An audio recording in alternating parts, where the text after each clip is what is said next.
Good morning guys, today is 27th May 2023. I will discuss here an editorial from the Hindu और ये complete मैं हिंदी में explain करता हूँ। जो बिगनर्स हैं, स्पेशली जो शुरुआत कर रहे हैं, यह हिंदी बैकग्राउंड के हैं तो उनके लिए बहुत ही ज़्यादा बेनिफिशियल हो सकता है। आज का हमारा एडिटोरियल है मॉब एंड जस्टिस। मॉब का मतलब क्या होता है? भीड़ होता है, पता ही आपको। एंड मतलब और जस्टिस का मतलब न्याय होता है, ठीक है, यानी कि भीड़ और न्याय, ये इसका टाइटल है। एक्चुअली ये कहना क्या चाहता है, मैं अभी पहले सब टाइटल पढ़ देता हूँ, फिर आपको मैं एक्सप्लेन करने वाला हूँ ताकि आप बहुत अच्छे से समझ पाएँ। Albert verdict flag need for stern steps to ensure justice in lynching cases. अब ये क्या कहना चाहिए? अल्बर राजस्थान की एक जगह है, वर्डिक्ट मतलब न्याय होता है, फ्लैग का मतलब होता है दिखाना किसी भी चीज़ को, शो करना, झंडा दिखाते हैं ना। नीड फॉर स्टर्न, ज़रूरत है, स्टर्न मतलब बहुत सख्त, मैं लिख देता हूँ यहाँ पे ताकि आपको विजिबल हो। स्टेप्स मतलब कदम। टू एंश्योर, जिससे कि क्या हो सके? सुनिश्चित हो सके। किस चीज़ के लिए? न्याय, सबके लिए न्याय सुनिश्चित हो सके। इन लिंचिंग केसेस, लिंचिंग मतलब होता है कि जब भीड़ किसी को मारती है, भीड़ से पिटना, ऐसे लिख लो, भीड़ से पिटना, बात एक ही है। या भीड़ किसी को मारती है तो क्या होता है, उस पर हम किसी पर्टिकुलर पर्सन पर आरोप नहीं लगा सकते, यानी कि सब इकट्ठा हो जाते हैं मारने के लिए। वो वाला केस जो होता है वो कहते हैं उसको लिंचिंग केस। अलवर का जो केस था उसमें एक व्यक्ति था जिसका नाम था रकबर शायद, तो वो मुस्लिम था और कुछ विश्व हिंदी परिषद के लोग जो थे उन्होंने क्या किया कि सबने उठ करके उसे मारा, पीटा। क्यों? क्योंकि वो गाय ले आ रहा था, क्योंकि गाय का काम करता था, डेयरी का काम करता था। तो अब वो उसकी मौत हो गई। और जब मौत हो गई तो फिर ये मैटर पुलिस में गया तो वहाँ पे केस वेस हुआ और ये सारी चीज़ें चली। ये केस जो था 2017 या 18 का केस था, आई थिंक 18 का ही है। तो अब वहाँ पे क्या है, कुछ लोगों को सज़ा हुई है और कुछ लोग एक दो बरी भी हो गए हैं। तो जो घर वाले हैं वो ये डिमांड कर रहे हैं कि इनको भी सज़ा मिलनी चाहिए, बल्कि जो 7 साल की सज़ा दी है कोर्ट ने, वो लोग कह रहे हैं कि कोर्ट को 7 साल की नहीं बल्कि इनके लिए लाइफ टाइम का इम्प्रिजनमेंट होना चाहिए, यानी कि उम्र कैद की सज़ा होना चाहिए, ये डिमांड कर रहे हैं। तो ये जो पूरा का पूरा एडिटोरियल है इसी पर ही बेस्ड है और इसको मैं यहाँ डिस्कस करने वाला हूँ। क्लियर है? तो उससे पहले हम लोग करेंगे वोकैब को डिस्कस, प्लस करने वाले हैं क्वेश्चंस ऑफ द डे, जो कि आपके एग्जाम के पॉइंट ऑफ व्यू से बहुत ही ज़्यादा इम्पॉर्टेंट है। तो देख लेते हैं क्या है आज की वोकैब। और हाँ, वोकैब आप बिल्कुल ले सकते हो, वोकैब भी ले सकते हो। और वोकैब कहाँ मिलेगी? टेलीग्राम चैनल पे इसकी PDF मिल जाएगी, वहाँ लिंक मैंने दे रखा है, और इसके एडिटोरियल की मिल जाएगी। तो खुद से भी पढ़ लिया करो ताकि आप जो है अच्छे से उसका फ़ायदा ले पाएँ। फर्स्ट वर्ड है लिंचिंग। इसका मतलब है गैर कानूनी ढंग से प्राण दंड देना किसी को, यानी putting a person to death by mob action, यानी भीड़ के द्वारा किसको मृत्यु दे देना किसी को। बहुत सारा मारना तो यही शायद मर जाएगा। नेक्स्ट वर्ड है कल्पेबल। कल्पेबल का मतलब गुनहगार होता है, दोषपूर्ण होता है। ब्लेमेबल बोल सकते हो, सेंसरेबल बोल सकते हो, ब्लेम बर्थी बोल सकते हो, आप तीनों ही सिनोनिम में। होमिसाइड बहुत ही इंपॉर्टेंट वर्ड है। देखिए मैं यहाँ बता देता हूँ, बहुत इंपॉर्टेंट वर्ड है कि होमी जब भी बढ़ा जाता है वो होता है, या होमो बोलिए, होमो जो मतलब मैन, क्या होता है? मैं स्पष्टली लिख देता हूँ ताकि आपको विजिबल हो। होमो जब भी आ जाए उसका मतलब होता है मैन, ठीक है। और साइड जब भी आ जाए इसका मतलब होता है डेथ या मृत्यु, ठीक है। तो होमिसाइड यानी कि मानव की मृत्यु। क्लियर हो गया? बहुत इंपॉर्टेंट है। रूट जो वर्ड था मैंने एक्सप्लेन कर दिया, रूट वर्ड को। तो मानव हत्या यानी killing of a human being by another human being, यानी कि एक इंसान के द्वारा जब दूसरे इंसान को मार दिया जाता है, मर्डर कर दिया जाता है, उसे होमिसाइड बोलते हैं। बहुत ही इंपॉर्टेंट वर्ड है। मैं आपको एक चीज़ बता देता हूँ, अगर आपको वीडियो अच्छी लग रही है तो आप लाइक कर दें, अगर आपको अच्छी नहीं लग रही है तो आप डिसलाइक भी कर सकते हैं, ये डिपेंड आपके ऊपर है। और जरा सी भी अच्छी लग रही है तो शेयर ज़रूर कर दें, ठीक है, जिससे कि ये चीज़ें मैं आपको रेगुलर वे में प्रोवाइड करा पाऊँ। नेक्स्ट है नुआंस, जरा सा फ़र्क, यानी कि जरा सा फ़र्क, यानी कि असटल, इसे सटल पढ़ेंगे, ध्यान देना। डिफरेंस है जहाँ पर थोड़ा सा डिफरेंस होता है, किसमें? मीनिंग में। नाइस्टी बोल सकते हो आप, रिफाइनमेंट भी बोल सकते हो, क्योंकि चीज़ें रिफाइन की जाती हैं, अंदर से निकाली जाती हैं, उसको हम क्या बोलते हैं, नुआंस बोलते हैं। डिस्टिंक्शन तो जानते ही हैं, सबको 10th में 12th में मिलती है, ठीक है, जिसके 75 नंबर होते हैं, विशेष होता है वो, यानी कि विशिष्ट या अंतर, डिफ्रेंशिएशन भी बोल सकते हो, एमिनेंस भी बोल सकते हो, नोट भी बोल सकते हो। अक्विटल के अंदर रिहाई होता है, छुटकारा होता है, a judgement of not a guilty, यानी एक जजमेंट आता है कि ये दोषी नहीं है, गिल्टी बोले तो दोषी। सेम्बलेंस का मतलब किसी चीज़ में समानता होना, अनुरूपता होना या लाइकनेस जिसको हम बोलते हैं, यानी कि लगभग सेम होना। विजिलेंटिज्म का मतलब होता है सतर्कता, द एक्शंस ऑफ विजिलेंस, सतर्कता के जितने भी काम होते हैं सतर्कता कमेटी के। इन ट्राइंग, वो कोशिश करते हैं टू एनफोर्स, लागू करने की, द लॉ, किसको, लॉ को लागू करने की कोशिश करते हैं। प्रीजमेबली का मतलब संभवता होता है, अनुमानता होता है। प्रीजम्पिटेटिवली का मतलब होता है संभावना, किसी चीज़ का अनुमान होना या कुछ होना, ठीक है। डिसमल का मतलब होता है निराशाजनक, शोकायुक्त, ये काफ़ी इंपॉर्टेंट है, बहुत बार पूछा गया है, ठीक है। सेम्बलेंस भी पूछा गया, ध्यान रखना। कॉजिंग डिजेक्शन, जहाँ पे कारण हो जाए निराशा का, ग्लूमी का, ग्रीम का, उसे हम डिसमल बोलते हैं। असेलेंट का मतलब होता है आक्रमणकारी, जो क्या करता है, अटैक करता है। एग्रेसर बोल सकते हो, असॉल्टर बोल सकते हो आप, ठीक है। नेक्स्ट वर्ड है एंटेल, के लिए आवश्यक होना, यानी किसी चीज़ के लिए कोई चीज़ ज़रूरी होना या किसी के बारे में होना, इम्प्लाई, इम्प्लीकेट, ठीक है, ये सारे वर्ड। अब नेक्स्ट वर्ड देखें, डिप्रीकेट, बहुत ही अच्छा वर्ड है और आया हुआ है। इसका मीनिंग होता है विरोध करना, लिटिल, ब्लीपेंट या डिप्लोर, ठीक है। बाइगोट्री का मतलब पक्षपात, कट्टरता, डॉगमेटिज्म। पिनिटिव का मतलब दंडात्मक, इन्फ्लिक्टिंग पनिशमेंट भी बोल सकते हो आप, पिनिटिव भी बोल सकते हो, ठीक है। ये थे वर्ड, पीडीएफ जो बुकैब थी उसकी पीडीएफ में मैं यहाँ पे दे दूंगा आपको, टेलीग्राम चैनल पे जाके जरूर ले लेना, ठीक है। अब मैं चलता हूँ क्वेश्चंस ऑफ द डे पर, जो कि बहुत इंपॉर्टेंट है, एमटीएस 2022 में आया हुआ है, तो मैं आपको बता देता हूँ कि कितना। अब मैं ये हमेशा रहता है कि इंग्लिश जो है सीजीएल की टफ है या सीएचएसएल की टफ है या एमटीएस की टफ है। आज दूध का दूध पानी का पानी हो जाएगा कि किसकी इंग्लिश टफ है। क्लियर है, चलो देख लेते हैं। ये क्या लिखा है, select the option that can be used as an बर्न word substitution as a genuine. बर्न बर्ड सब्सटीट्यूशन है, ठीक है। क्वेश्चन क्या है, मेड इन इमिटेशन, इमिटेशन मतलब कॉपी करना, show as to be passed off, कि इस तरह से कॉपी करो कि फ्रॉडुलेंटली एज जेन्युइन, कि फ्रॉड हो जाए, आपको ऐसा लगे कि यार जेन्युइन है, ये तो कुछ अंतर ही नहीं मालूम पड़ रहा, ठीक है। ये होता है पहला वर्ड, देखिए क्या लिखा है ऑप्शन, अगर हम देखें डेलिब्रेट का मतलब होता है जानबूझ करके, तो क्या होता है जानबूझ कर, लिख देता हूं मैं, या सोच समझ करके, कोई भी जब हम काम करते हैं वो डेलिब्रेटली होता है। क्लियर है। दूसरा है स्टॉन्च का मतलब होता है कट्टरता, यानी कि मैं सही से लिख देता हूं, कट्टरता यानी कि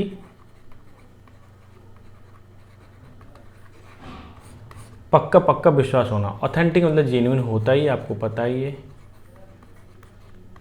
ऑथेंटिक। काउंटरफीट का मतलब होता है किसी के साथ फ्रॉड करना, ये आप बोल सकते हो, फ्रॉडुलेंट भी बोल सकते हो, फ्रॉडुलेंट भी लिख देता हूँ, ठीक है, यानी धोखा, फ्रॉडुलेंट, बात एक ही है लगभग। अब एक वर्ड और है कि हाँ ये है इमिटेशन, मैं इमिटेशन का मतलब यहाँ लिख देता हूँ एग्जैक्ट, एग्जैक्टली है, एग्जैक्ट, बात एक ही है, ठीक है, यानी कि कॉपी करना है किसी भी चीज़ का। और ये कर देता हूँ मैं यहाँ से हटा, ठीक है, तो कि आपको ये चाहिए MTS 2022। अब मैं ये यहाँ पे सारे के सारे वर्ड मैंने एक्सप्लेन कर दिए यहाँ पे। क्लियर है। आपको बस ये देखना है कि यहाँ पे जितने भी वर्ड मैंने अभी एक्सप्लेन किए हैं क्या ये सीजीएल में नहीं आते।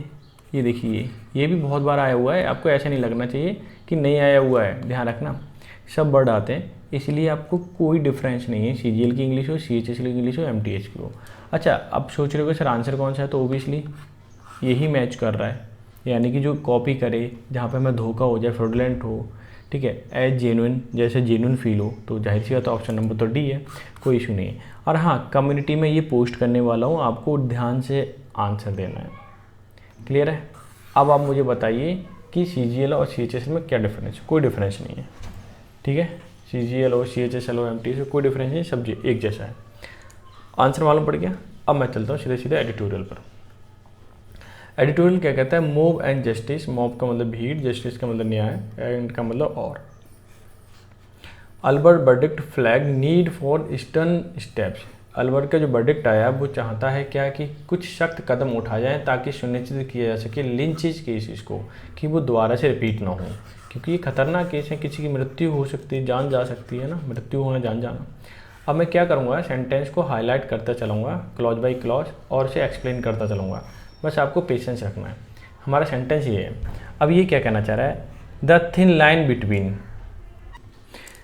तो between culpable homicide and murder under Indian penal law, ठीक है, is a subject of endless analysis. ये कहना क्या चाह रहा है? देखो ये कहना चाह रहा है कि अगर थिन लाइन है बिटवीन कल्पेबल मतलब दोषपूर्ण, ह्यूमिसाइड किसी ने मारा है किसी इंसान को, और मर्डर किया है अंडर इंडियन पीनल लॉ के तहत, यानी दंडात्मक, पीनल मतलब दंडात्मक कार्रवाई जो होती है उसको पीनल बोलते हैं। Is a subject of endless analysis, कि ये जो सब्जेक्ट बन गया है वो कैसे बन गया? एंडलेस एनालिसिस का बन गया है कि इस पर कितना डिस्कस करोगे आप, कितना डिस्कस करते जाओ, लेकिन it is not easy to accept, लेकिन ये स्वीकारना इतना आसान नहीं है। दस नुआंस डिस्टिंक्शन, की जो भेद है ना, बहुत बारीक भेद है, बारीक लिख देता हूँ, बहुत छोटा सा अंतर है। इन आ केस ऑफ मॉब लिंचिंग, ये स्वीकार करना कि ये छोटा सा अंतर है मर्डर में या ठीक है ह्यूमिसाइड में, ज़्यादा बड़ा अंतर नहीं है, और ये एंडलेस डिस्कशन का मैटर बन गया अब कि हम इसमें पकड़ ही नहीं पाते कि ये मॉब लिंचिंग है कि जानबूझ करके मारा गया है, इस चीज़ को हम डिफाइन ही नहीं कर पाते अच्छे से। क्लियर है? तो इसका नाम मॉब लिंचिंग दे दिया जाता है और केस हो जाता है आसान। तो ये है खतरनाक बात। अब क्या था, अब ये सुन लीजिए, अरे थोड़ा नीचे आ गया, कि सेशन कोड की अगर मैं बात करूं, इन अलवर डिस्ट्रिक्ट की बात करूं ऑफ राजस्थान में है जो है सेंटेंस, उसने सेंटेंस का मतलब होता है सुनाया है डिसीजन को, 4 मैन जिसमें 4 व्यक्ति शामिल हैं, टू प्रिजन टर्म, प्रिजन मतलब जेल का टर्म सुना दी, सज़ा सुना दी, टर्म का मतलब यहाँ सज़ा से है, ऑफ 7 ईयर, कितने साल की है? 7 साल की, फॉर लिंचिंग जो मॉब यानी भीड़ ने मारा उस केस में, ऑफ अ मुस्लिम व्यक्ति को, डेयरी फार्मर इन जुलाई 2018, जो कि एक डेयरी फार्मर था, जुलाई 2018 में मॉब लिंचिंग किया, उसे मार दिया। तो सेशन कोर्ट ने जो राजस्थान का है अलवर डिस्ट्रिक्ट में उन लोगों को कितने साल की सज़ा सुनाई? 7 साल की सज़ा सुनाई। ठीक है, अब यहाँ से मैं यहाँ ले लेता हूँ और सेंटेंस को ये देखिए हाईलाइट करता हूँ। हालांकि इट एक्विटेड का मतलब किसी भी व्यक्ति को बरी कर देना केस में, नवल किशोर कि नवल किशोर को बरी किया गया। विश्व हिंदू परिषद फंक्शनरीज, जो विश्व हिंदू यानी कि BHP का क्या था? एक कार्यकर्ता था। For want of sufficient evidence, want of का मतलब कमी होना, सफिशिएंट मतलब पर्याप्त, एविडेंस का मतलब आपके सबूत। नवल किशोर को इसलिए छोड़ दिया गया क्योंकि उनके प्रति या उसके प्रति क्या नहीं था? पर्याप्त सबूत नहीं थे। एकदम क्लियर हो गया। अब यहाँ से देख लीजिए आगे, मैं सेंटेंस को जस्ट अ मिनट, ठीक है, और ये ला, ये यहाँ तक हो गया सेंटेंस हाईलाइट। ओके, अब ये क्या कहना चाहता है? इफ़ वन रिकॉल, वन मतलब एक जनरलाइज सेंटेंस करने की कोशिश की गई है कि सब एक तरीके से कंसीडर कर लें। इफ़ वन रिकॉल्स, रिकॉल करता है, एक्विटल मतलब जो बरी हो गया, of all those tried for the 2017 murder, 2017 में जो मर्डर की उसमें क्या था, जो बरी हो गए थे वो कोशिश क्या करते हैं कि उन पर ट्राइड किया गया, कोशिश की गई 2017 को पहलुकान को मारने की कोशिश की गई थी, जो लोग बरी हो चुके हैं। Who was also victim of cow vigilant, Pehlu Khan भी कौन था? एक काउ विजिलेंट में फंस गया था, उसे मारने की कोशिश की गई थी, 2017 की बात है। There is a semblance, semblance मतलब किसी चीज़ का अनुरूपता, सेम दिखाई देना, of justice for Rakbar Khan, जैसे जस्टिस रकबर खान को मिला है उसको भी मिलना चाहिए। 31 who was attacked by mob, mob के द्वारा अटैक किया गया, जबकि ट्रांसपोर्टिंग टू काव, 2 काव को ले जा रहा था along with friend Lalwandi village in Alwar. Lalwandi village की ले जा रहा था वो, अलवर डिस्ट्रिक्ट की बात है। तो पहलू खान की भी एक कहानी ऐसी रही है, यानी कि मॉब ने क्या किया, उसे मारने की कोशिश की, यानी भीड़ ने मारने की कोशिश की, लिंचिंग केस लगा एक तरीके से। तो इसकी भी यही कहानी है 2017 की, और 18 की तो आपने सुन ली। अब मैं एक सेंटेंस को और हाईलाइट कर देता हूँ, फिर आपको समझ में आएगी सारी कहानी। अब ये क्या कहना चाहता है, the police had found, police ने पाया Rakbar Khan with serious injury, कि रकबर खान को क्या थी, काफ़ी सीरियस इंजरी थी, चोटें थी, टू विच ही सकम्ड, जिससे वो घिरा हुआ था, बाद में प्रीजमेबली, संभवतः हो सकता है, ड्यू टू द डिले, देरी करने की वजह से, in taking him for the medical treatment, और मेडिकल ट्रीटमेंट में देरी होने की वजह से क्या हुआ, वो घाव से घिर गया, चोटें गंभीर होती गई और फिर मृत्यु ओबियसली हो जानी है। आगे देखिए सेंटेंस मैं हाईलाइट कर देता हूँ, और ये लीजिए आप,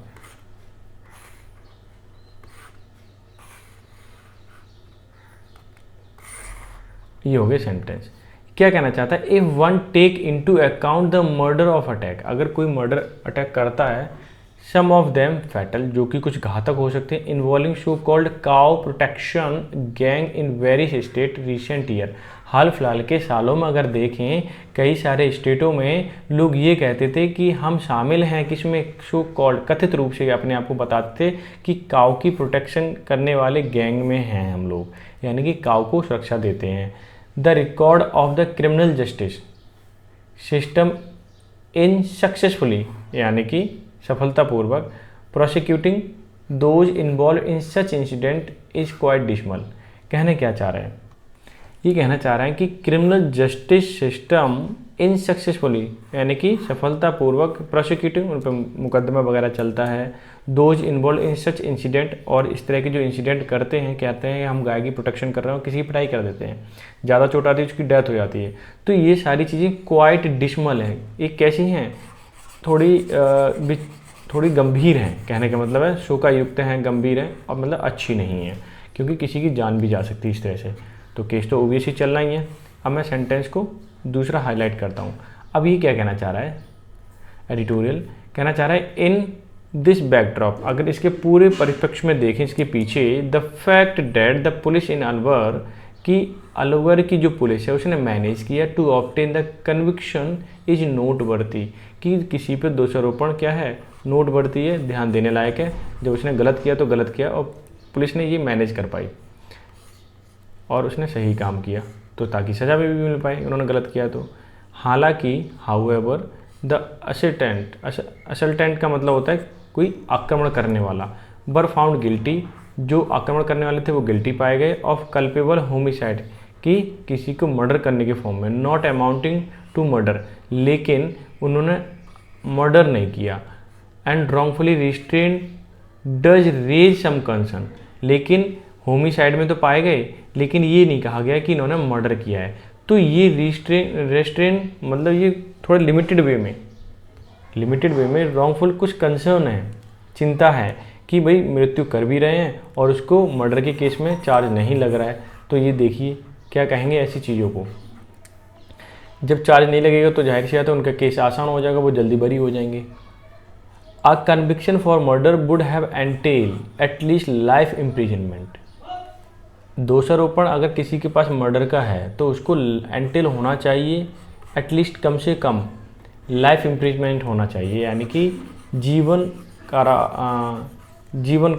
भर आप जेल में ही चढ़ोगे, जेल में ही रहोगे अगर कोई मर्डर करने की कोशिश करता है तो। क्लियर है। अब सेंटेंस ये आपका यहाँ तक है, छोटा सा सेंटेंस है, समझ में आ जाएगा।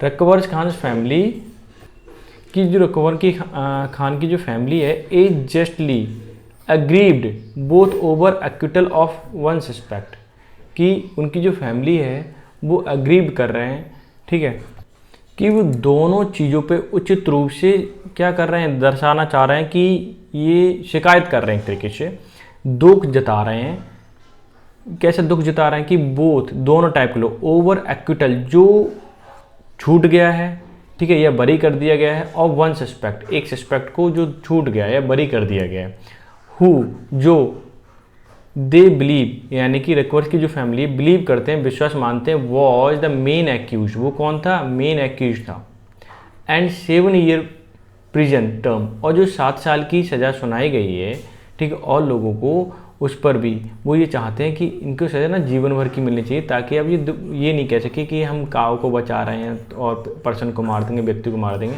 ऐसा ना कर पाएँ ये दोबारा से, ठीक है। और जो कि वास्तव में बहुत ख़राब है, किसी की जान लेना बहुत ही दुखद कहानी है, सोचो उनकी फैमिली पे क्या बीत रही होगी। लेकिन जो भी है आगे देखें, द पुलिस रिलाइड ऑन होता है, रिलाइड के साथ हमेशा ध्यान रखना, रिलाई के साथ प्रीपोजिशन ऑन आती है, यानी डिपेंड ऑन होना, ठीक है।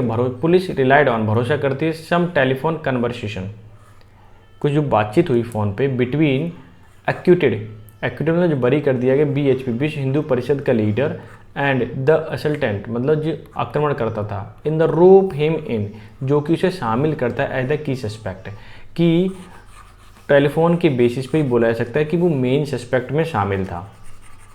क्लियर है, पुलिस ऐसा क्या करती है, रोप इन करती है, उसको शामिल करती है ओनली ऑन टेलीफोन की बेसिस पे। हालांकि the court did not consider this adequate proof, लेकिन कोर्ट ने इसे नहीं माना एडिक्वेट पर्याप्त प्रूफ कि केवल इसकी बेसिस पे सज़ा सुना दी जाए, ऐसा नहीं कर सकता कोर्ट, ठीक है। कोर्ट को और क्या चाहिए, और सारे सबूत चाहिए। अब मैं सेंटेंस को कर देता हूँ हाईलाइट, ताकि आप आसानी से समझ पाएंगे। छोटा सा सेंटेंस है, जबकि while deciding that the fatal attack, जो घातक अटैक, फैटल मतलब जहाँ पर किसी की मृत्यु हो जाए, यानी fatal attack did not amount to murder, fatal attack किया गया लेकिन वो ये मर्डर लायक नहीं था कि जिससे कि किसी की मृत्यु हो जाए। The trial court has concluded, trial court ने ऐसे निष्कर्ष निकाला कि असल्टेंट जो आक्रमण करता है, neither intent to cause death, उनकी इच्छा ये नहीं थी, इंटेंट का मतलब इच्छा, ठीक है, ये मनसा कि उसकी क्या हो जाए, मृत्यु हो जाए, और न्यू और ना ही ये जानते थे that the assailant may cause death, और ना ही ये जानते थे जो आक्रमण करने वाले लोग थे कि इसकी इस तरह से मृत्यु हो जाएगी। अब आगे क्या कहना चाहता है कि द प्रोसिक्यूशन, जो इन पर मुकदमा चला, is likely to take up both, दोनों लोगों के लिए ले सकता है क्या, इनएडिक्वेट मतलब अपर्याप्त, सेंटेंस अवॉर्ड टू 4, 4 लोगों के लिए अपर्याप्त सेंटेंस सुनाए गए, ठीक है, सज़ा सुनाई गई, एंड एक्विटेड और बरी कर दिया गया, 1 ऑन अपील, एक को क्या कर दिया गया, अपील पर बरी कर दिया गया, क्योंकि उसके लिए पर्याप्त क्या नहीं थे, एविडेंस नहीं थे, सबूत नहीं थे, ठीक है, और 4 को क्या सुना दी गई, सज़ा सुना दी गई। और मैं सेंटेंस ये लीजिए, सेंटेंस आपका यहाँ तक है, सॉरी। अब ये क्या कहना चाह रहे हैं, देखिए कि ऑर्गेनाइज्ड काउ विजिलेंटिज्म, कि जो ऑर्गेनाइज किया जाता है सुरक्षा वाला ग्रुप, पोजिस दर्शाता है अ मेजर, बड़ी धमकी, खतरा, ठीक है, किस चीज़ के लिए, सेफ्टी के लिए एंड सिक्योरिटी के लिए, किन लोगों की, माइनॉरिटी के लिए, यानी कि जो माइनॉरिटी के लोग हैं उनके लिए एक तरीके से खतरा बन सा गया है। साथ ही साथ अगर एज वेल एज की बात करूँ मैं, maintenance of the rule of the law, ठीक है, और इस चीज़ के लिए हमें मेंटेन करना चाहिए रूल, ताकि इस चीज़ की घटना ना हो। और ये तो ये कहते हैं कि हम रूल को मेंटेन कर रहे हैं, लेकिन ऐसा कुछ है नहीं। ओके, आगे देखिए सेंटेंस क्या कहता है, डेस्पाइट, हालांकि इसके बावजूद द सुप्रीम कोर्ट डिप्रिकेटिंग किसी चीज़ का विरोध करना, क्या करना, विरोध करना, द बिगट्री का मतलब होता है कट्टरपंथी, विरोधा जिसका कट्टरपंथी हो, यानी किसी के प्रति क्या हो, अडिग विश्वास हो, एंड हेट प्रोपेगेंडा, प्रचार करना हेट का, डेट अंडरलाई जो पढ़ता है सच एक्टिविटीज़, इंसिडेंट्स ऑफ सेक्टेरियन मतलब किसी ग्रुप या दल के प्रति क्या करना, हिंसा बरताना, and vigilantism she go on, जो विजिलेंटिज्म है यानी कि जो कार्य करने वाले लोग हैं, सुरक्षा वाले, गांव को बताते हैं कि गांव को हम सुरक्षा कर रहे हैं, ये लोग चलते आ रहे हैं, गो ऑन, ऐसी चीज़ें कंटिन्यू हैं पिछले कुछ सालों से। क्लियर है, तो इस पर क्या है, थोड़ा चिंता व्यक्त कर रहा है कोर्ट, और बुक जो कि ठीक नहीं है। अब ये समथिंग इज रॉन्ग, मैं दोबारा से क्या कर देता हूँ, सेंटेंस को हाईलाइट करता हूँ। बहुत अच्छा सेंटेंस है, समझ में आ गया होगा कि बोथ प्रिवेंटिव, कि दोनों तरीके की, प्रिवेंटिव मतलब जिसको हम रोक सकें। प्रिवेंट के अंदर रोकना होता है, ठीक है। प्रिवेंटिव मेजर्स यानी प्यूनिटिव दंडात्मक मेजर्स, कुछ उपाय ऐसे करने चाहिए जो रोकथाम के हों और दंडात्मक भी हों। आर नीडेड, जिसकी हमें ज़रूरत है, टू अरेस्ट द ट्रेंड्स, जो ट्रेंड चला रहा है उन लोग जो चला रहे हैं तरीके ट्रेंड, उन लोगों को अरेस्ट करने की ज़रूरत होगी, उन्हें पनिश करने की ज़रूरत होगी। One can not emphasise enough, एक व्यक्ति एक जोर नहीं दे सकता पर्याप्त रूप में, need for efficient investigation and prosecution, कि जिससे कि क्या हो, इन्वेस्टिगेशन अच्छे से हो और प्रोसिक्यूशन हो। लेकिन कहने का मतलब है हमें रूल्स को, रेगुलेशंस को इतना सख्त करना पड़ेगा जिससे कि लोगों की हिम्मत ना पड़े ऐसा करने की, मॉब लिंचिंग की, ठीक है। अच्छे अच्छे हमें क्या करने पड़ेंगे, उपाय करने पड़ेंगे रोकथाम के और दंडात्मक के रूप में। तो ये था आज का editorial. I hope so enjoy आपने किया होगा। एडिटोरियल भी, पीडीएफ सब कुछ लीजिए आप, उसे पढ़िए और एग्ज़ाम में 4 चांद लगाइए, ठीक है। तो ये देखिए, बताइए और कैसा लगा। मैं कम्युनिटी में भी पोस्ट करूँगा यही वाला क्वेश्चन, आंसर ज़रूर देना, ठीक है। तो मिलते हैं नेक्स्ट सेशन में, तब तक के लिए bye bye, take care, have a good day.